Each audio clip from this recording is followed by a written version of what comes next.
கூட நான் வர மாட்டேன்னு சொன்னேன். ஆனால் அந்த செபாஸ்டின் அங்கிள் அவங்க ஃபோன் பண்ணி இந்த மாதிரி கூப்பிட்டுவாங்க பாப்பாவை, நான் இன்ட்ரடியூஸ் பண்ணி விடுறேன் அப்படின்னு சொல்லிட்டு அவங்க சொன்னாங்க. அதெல்லாம் எனக்கு ஆக்சுவலாக பிடிக்காது. நான் சொன்னேன், இல்லை இல்லை கர்த்தர் நம்மளை இன்ட்ரடியூஸ் பண்ணுவார், no no no no no you have to come அப்படின்னு சொல்லி எங்கள் அங்கிள் கிட்ட சொன்னதுனால அவங்க என்னை அழைத்து கொண்டு வந்தாங்க.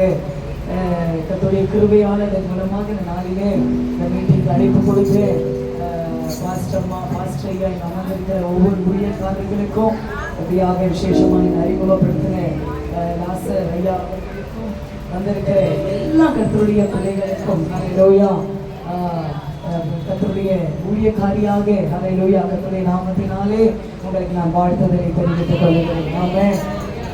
விசேஷமாக என்னோடு வந்திருக்கிற என் தாயாருக்காகவும் நான் கர்த்தருக்கு நன்றி சொல்லுகிறேன். பிகாஸ் நான் இன்னைக்கு நிற்கிறேன் அப்படின்னு சொன்னா, இன்னைக்கு நான் ஊழியம் செய்கிறேன் அப்படின்னு சொன்னா, இன்னைக்கு என்னுடைய ஜெபமோ என்னுடைய காரியம் ஒன்றும் இல்லை, அவங்க எனக்காக ஜெபித்த ஜெபம், அவங்க எனக்காக போட்ட உபவாசங்கள், அவங்க கர்த்தர்கிட்ட போராடின போராட்டம். ஹல்லேலூயா.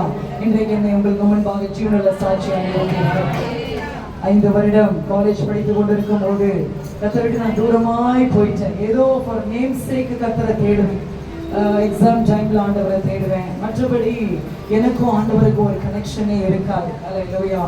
ஆனால் அந்த 5 வருஷம் அவங்க எனக்காக போராடினாங்க. ஆண்டவரே 5 வயது இருக்கும்போது இந்த பிள்ளையை நீங்கள் அபிஷேகம் பண்ணினீங்க, இந்த பிள்ளையை நீங்கள் தீர்க்கதரிசின்னு சொன்னீங்க, இந்த ஊழியக்காரின்னு சொன்னீங்க, நீங்கள் இந்த பிள்ளை உங்களுக்கு தூரமாக இருக்கிறா, நீங்கள் என்ன பண்ணணும், அவளை கொண்டு வந்து இந்த திட்டத்துக்குள்ளாக நிறுத்தணும். ஜெபம் சொன்னாலே பயங்கர கோபம் வர எனக்கு.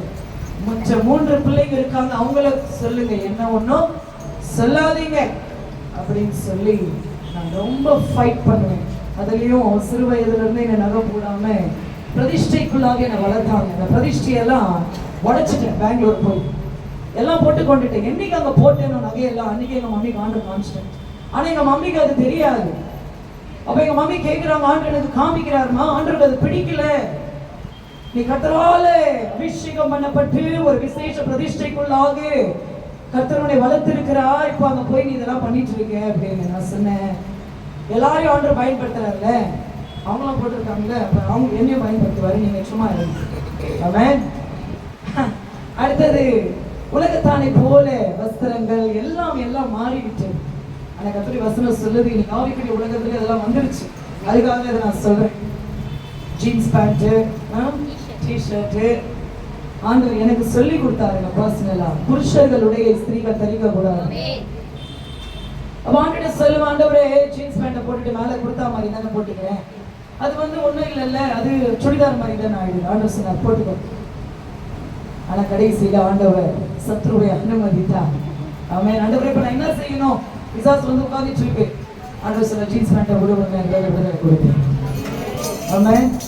அடுத்தது நகை குறித்ததான காரியங்களை எல்லாம் ஆண்டவர் வசனங்கள் மூலமாய் பேசி அது எல்லாவற்றையும் விட வைத்தார். அது எல்லாவற்றுக்கும் காரணம் எங்க தாயாருடைய ஜெபம். அவங்க போட்ட ஜெபம். ஏன்னா ஒரு குறிப்பிட்ட கட்ட வரைக்கும் என்கிட்ட ஃபைட் பண்ணாங்க, என்னை எப்படியாவது கர்த்தர்கிட்ட கொண்டு வரணும்னு பார்த்தாங்க. பயங்கர கோவப்படுவேன், சண்டை போடுவேன். ஆனா கடைசியில் 5 வருஷம் கழிச்சு அவங்க நைட் அண்ட் டே எனக்காக போராடி ஜெபித்த ஜெபமானது கர்த்தர் என்னை டெல்லி பட்டணத்திற்கு கொண்டு சென்று படிப்பு ரீதியாக கர்த்தர் கொண்டு சென்றாலும் அது ஒரு சாக்கா தான் இருந்துச்சு. ஆமென். ஆனா மெயினான காரணம் கர்த்தர் என்னை மீண்டுமாக அவரோடு கூட மீண்டுமாக என்னை அபிஷேகத்துக்குள்ளாக நடத்தினார். பல மாதங்கள் பல வருடங்கள் கர்த்தருடைய சமூகத்திலேயே இருக்க வைத்தார். ஹல்லேலூயா, ஹல்லேலூயா.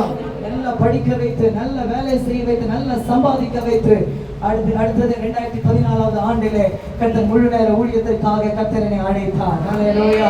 மாஸ்டர் டிகிரி நான் முடிச்சிருக்கிற பயோடெக்னாலஜில சயின்டிஸ்ட் ஆகணும், டாக்டரேட் பட்டம் வாங்கணும் என்று சொல்லி நான் ஓடிக்கொண்டிருக்கிற வேலையில தான் கர்த்தர் போதும் மகளே, இனி என்னுடைய வேலைக்காக நீ வரணும் அப்படின்னு சொல்லி, அப்போ கர்த்தருடைய வேலை வரும் சொல்லும் போது எனக்கு ரொம்ப கடினமாக இருந்தது.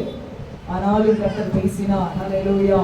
என்னை ஒப்பு கொடுத்தேன். சரி ஆண்டவரே, கண்ணை மூடிட்டு வரேன், ஆனா அடுத்தது நான் என்ன பண்ண போறேன் எனக்கு தெரியாது. ஹல்லேலூயா.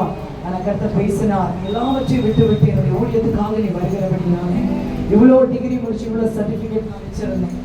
அதெல்லாம் பார்க்கும்போது எல்லாருமே பைத்தியக்காரன் நினைப்பாங்க. ஈவன் ஊழியக்காரங்க முதற்கொண்டு என்ன திட்டுனாங்க, யாருமே புரிஞ்சிக்கல. ஹல்லேலூயா. ஆனா பரலோகத்திலிருந்து உங்களுக்கு ஒரு சத்தம் வந்துருச்சுன்னா உங்களை யார் புரிஞ்சுக்கிறாங்களோ இல்லையோ, அந்த சத்தத்துக்கு இவனை கீழ்ப்படிய ஒப்பு கொடுப்பாயானா இந்த உலகத்துல கர்த்தரை உயர்த்தி வைப்பது நிச்சயம். சாதாரண மீனவர்களை கர்த்தர் உலகத்தை கலக்குகிறவர்கள் மாற்றினார் என்றால், படிப்பறியாதவர்களை கர்த்தர் வல்லமையாட்டு பயன்படுத்தினார் என்றால், இன்னைக்கு படிப்பறியாத மகனா இருக்கலாம், நீ இன்னைக்கு பேதையா இருக்கலாம், எனக்கு ஒண்ணுமே தெரியல என்று சொல்லி இருக்கலாம், நான் எப்படி குடும்பத்தை நடத்த போறேன், அடுத்த கட்ட வாழ்க்கை எப்படி இருக்க போது நீ நினைக்கலாம். ஆனா நீ ஒன்றுக்கு கலங்காதே.